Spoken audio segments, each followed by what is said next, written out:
In this video, I will show you how to reinstall the light and the motor and all of the wiring inside your Singer Featherweight.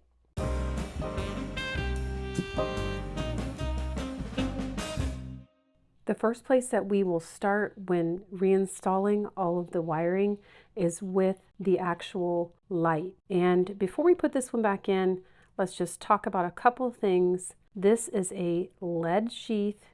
It is pliable, it's bendable for a reason. It was to help you keep the wires away from the gears.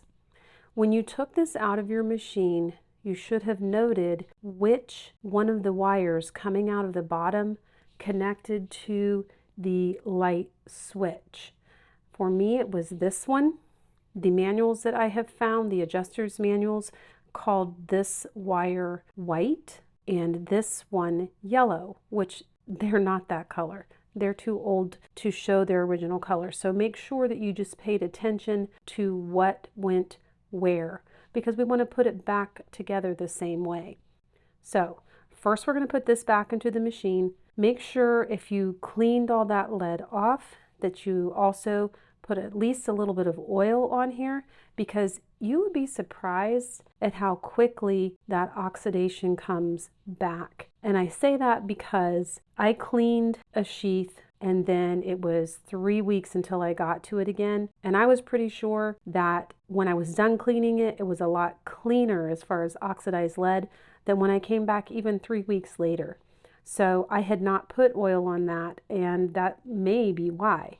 But if you just wanted to clean off all the crumbly stuff and then get it back in the machine, that's what we're going to do today. And just remember, a little bit of oil goes a long way on this lead sheath. So this we're going to put back in through the top of the machine. We're going to need this light and the screw that holds it to the body. So you want to feed the light through the hole in the machine. Right here you can see our gear showing through the hole. Now, these little ends are going to get caught up on the way down. That's just going to happen. So it's going to take you feeding it through this hole, flipping the machine over, checking to see what you're stuck on, and just working with it until you get it all the way in. I like to try to straighten these out at least a little bit to get them started. And then you just kind of work it down into the machine. And you can lift it up if you're worried about it hitting the bottom. But about this point here, see how much I have left, is where I want to flip it and check and see what's going on underneath.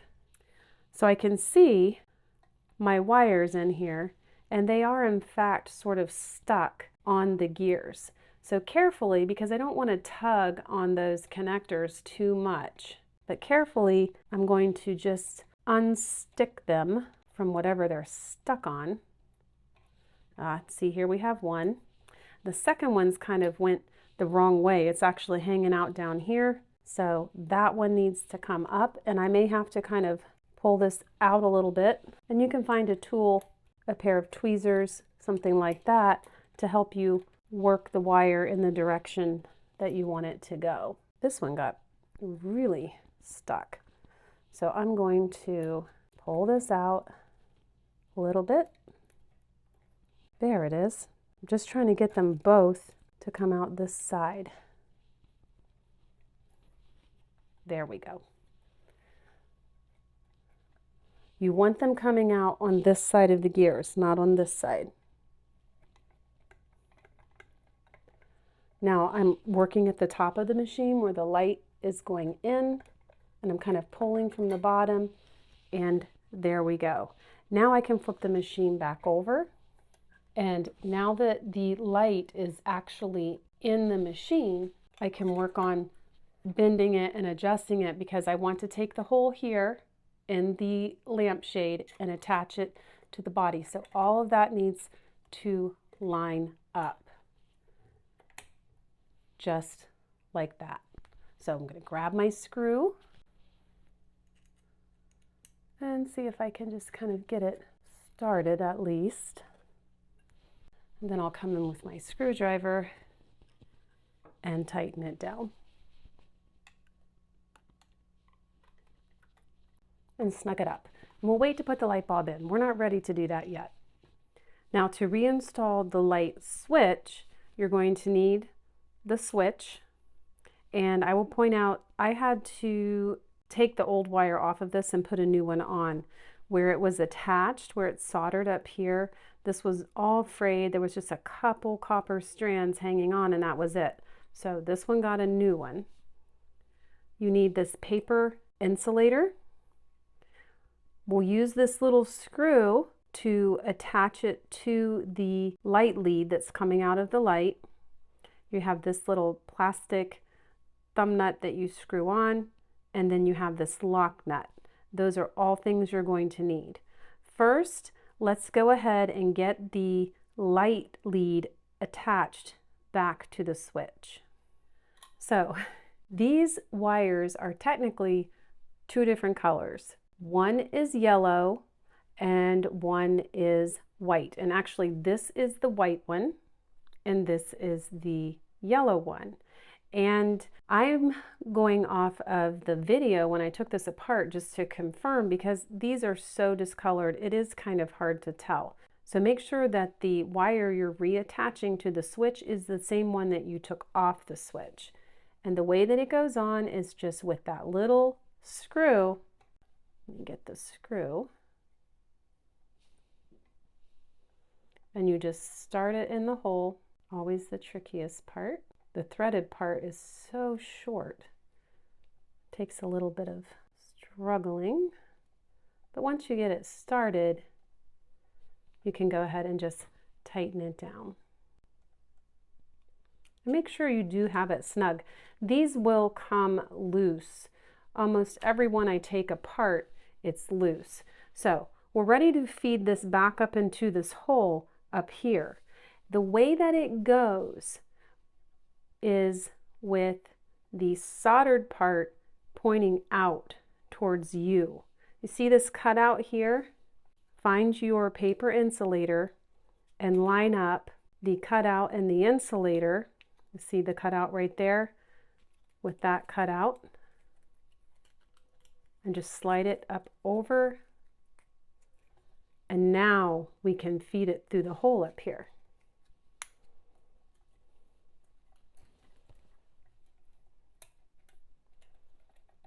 Just wiggle it a little bit. And it's important to put it back in the way I just showed you.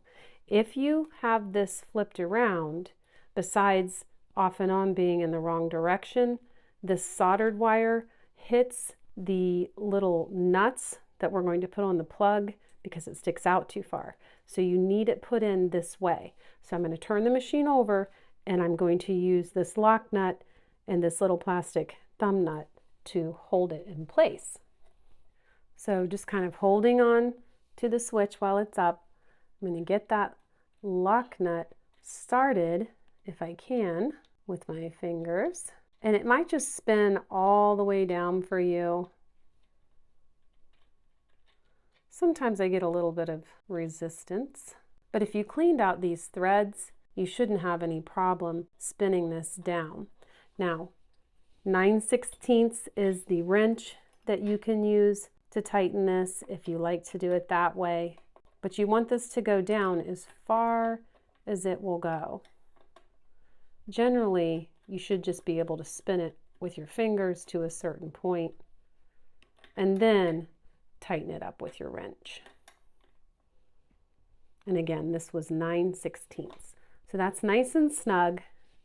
And now I can add this last little piece here, and we just want to finger tighten these. They're not made of metal, they're made of a plastic or Bakelite, and they can crack and break. And if that happens, you can get a new one that looks just like the old ones. There we go. And I just finger tighten that. And now the switch is back in. So now we can put the motor back on. So to reinstall the motor, you need the motor. And I have added a little bit of heat shrink tubing here because that cloth cover that was originally on the machine was crumbly. In fact, I don't even remember if this one had one. I've done so many, but I just put a short amount. You don't need a long piece of it. Just a short amount that's going to go through this cutout part of the machine. Then you need the motor mount screw and washer as well. This, you'll want to oil the threads on this. They're just a little bit rough, and oil definitely makes a difference. So we'll get those ready. So just so you have a visual before you put the motor back in, this is how it's going to sit. See the pulley end here where the belt goes? The wires are coming out down on this corner. There's a hole cut out in the machine right there that we're going to feed these wires through. Now I'm going to turn the machine on its nose to actually do all of that. So I'm holding the motor and I'm taking these two wires and I'm just starting them in the hole, and right away pretty much you should see them pop through. And just a little bit of wiggling will coax them out. Don't you sometimes wish that you had 4 hands, or even 3 would be nice? So I'm just kind of feeding these through. I'm not pulling on these contacts. Don't do that. Grab the covered part of the wire if you need to do a little tug and feed it through. And once you get to the covered part of the wire, it should come through pretty easily, especially with the heat shrink tubing. If you replace that cloth covering, it's thinner, it's not as bulky, and you are not shoving it in there like you did with the other covering. So this is ready for me to mount onto the machine. I'm happy with how much wire I've pulled through. I can always pull through a little bit more if I want, but how about I just get this motor mounted? So for this process, I will use a screw starter. It's just so much easier. This brand, I like pretty much. They're okay. I will say my one complaint is that when they're together, the thickness of this end is too thick to fit in the heads of some screws. So I don't use them all the time. So the way that we're going to do this is first we'll take the motor mount screw and slide the nut on the end. And then I'm going to use my screw starter. Magnetic screwdriver would work really well too. And this hole in the motor over here, you see there, we're going to line it up with this opening here, and the screw is going to go through this hole. So you can put it about in the center for now if you want. Remember, this is adjustable, and you're not going to have it put perfectly where it needs to go until you get the belt on the machine. So you may be loosening this screw later when you're putting the belt on. But we'll just get that started, and then I'll finish it up with a screwdriver.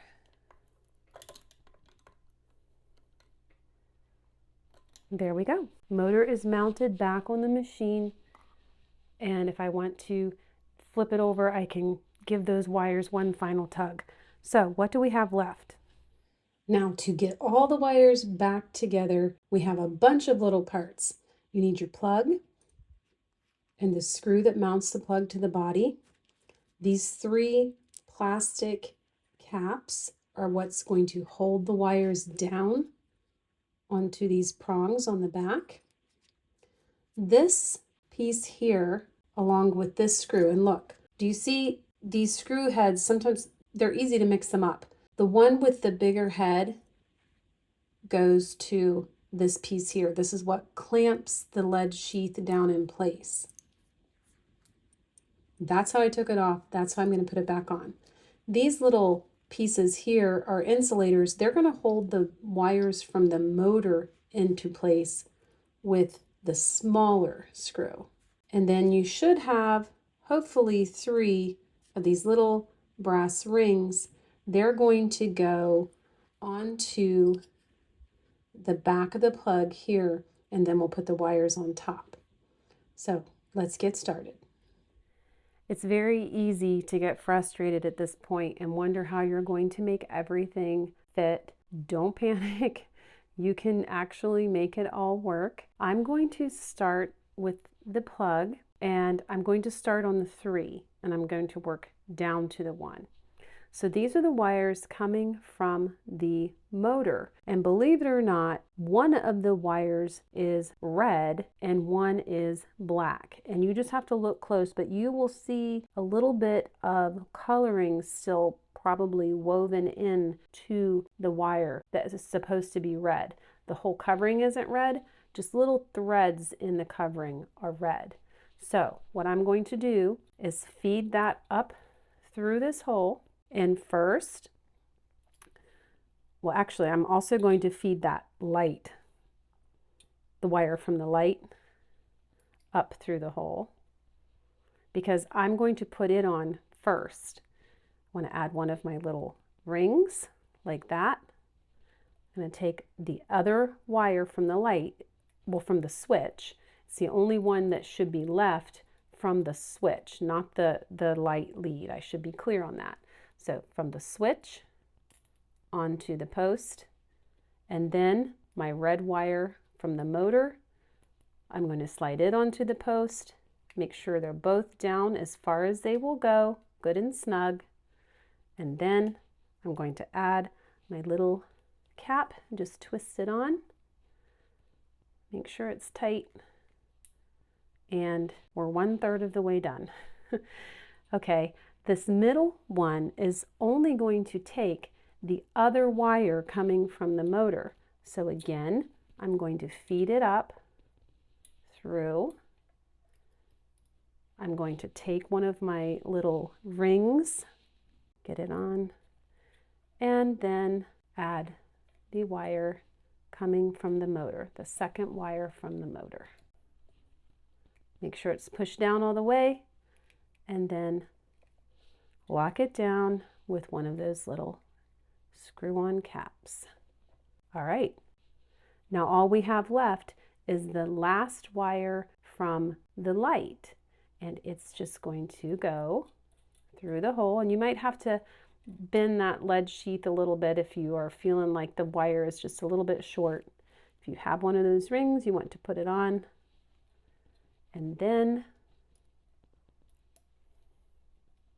this is actually not as bad as some of the other motors I've worked with. The wires were pretty short and I struggled.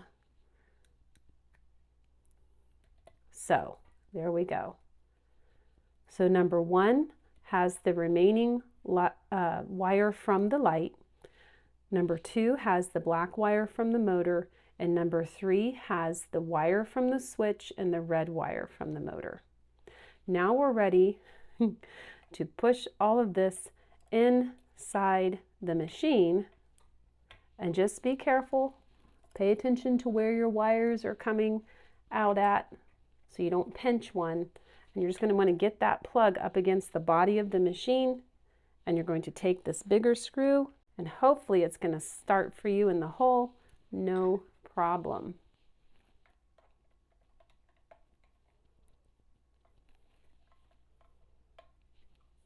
And I'm looking on the underside here to make sure nothing's pinched or trapped.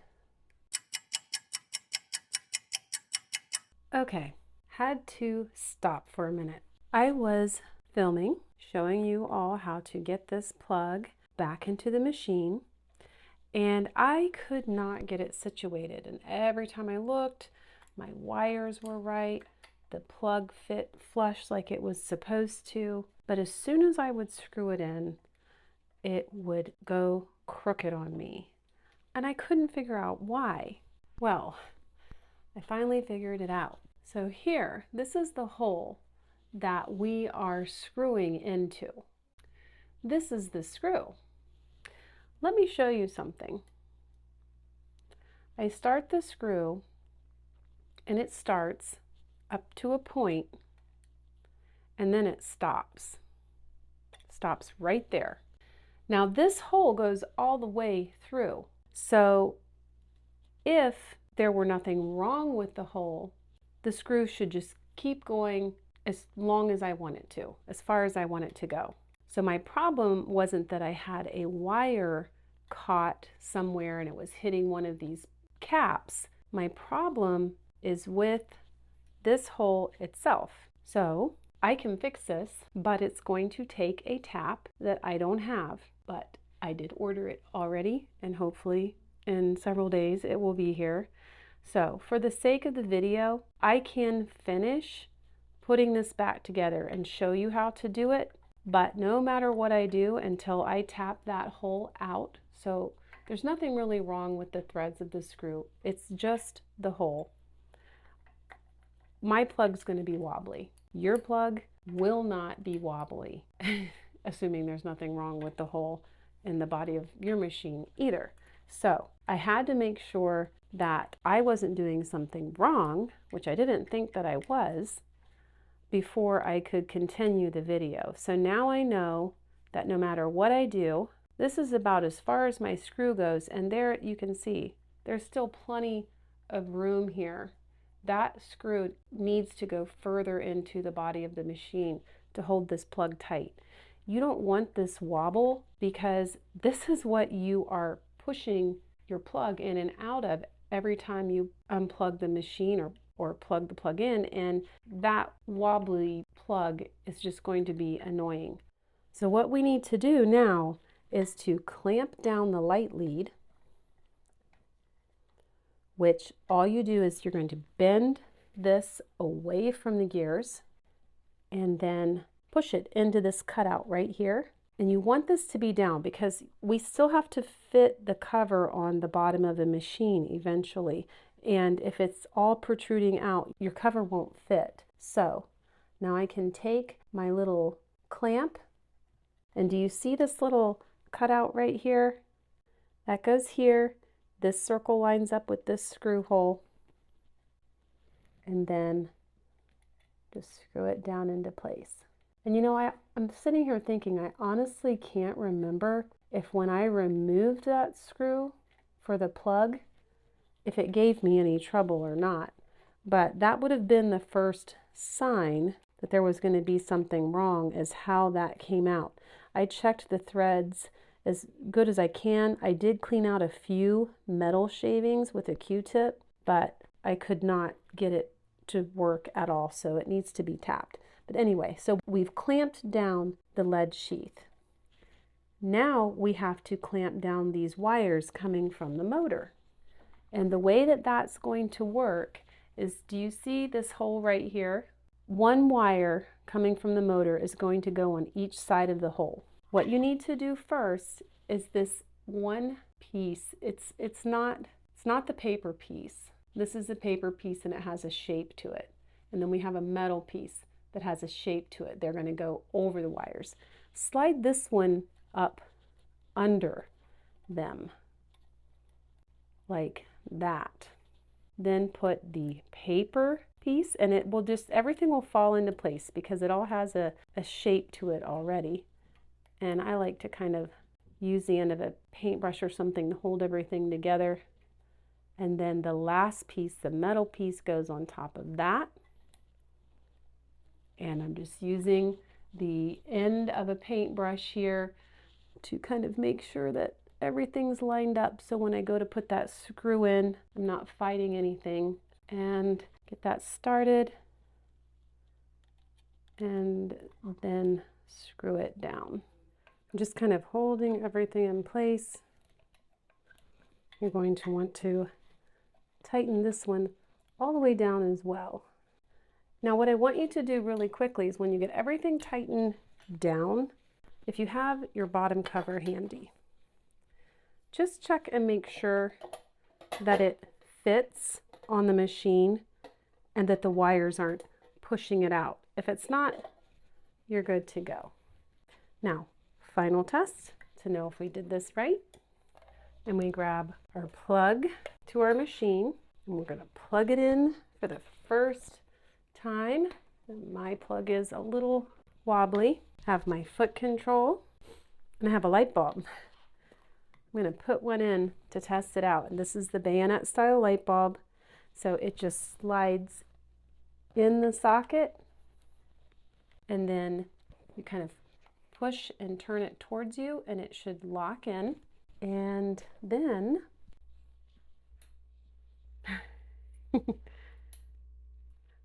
well, the light works. We know that. So let's see if we got the motor wired up properly. If you want to watch here, watch the pulley end.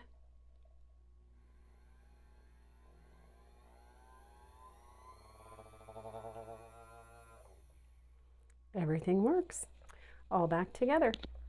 It's a little bit of a process, but you can do it. Hopefully you don't have to buy any taps or dies to finish up the wiring portion of the machine, but that is how you reinstall all of the wiring. So you witnessed my struggles just getting one screw back into a hole. I will put a link to this tap that I used and where I bought it in the description box below for you. Just remember, this tap won't work in every hole in this machine. They take different sizes, and it's important to know what size you need for whatever hole you're trying to tap out. Now, on the next video, we will put the belt on, we'll put the nose plate on, and we are going to start test sewing. So I can't wait to see you again. Thank you so much for following along. Bye.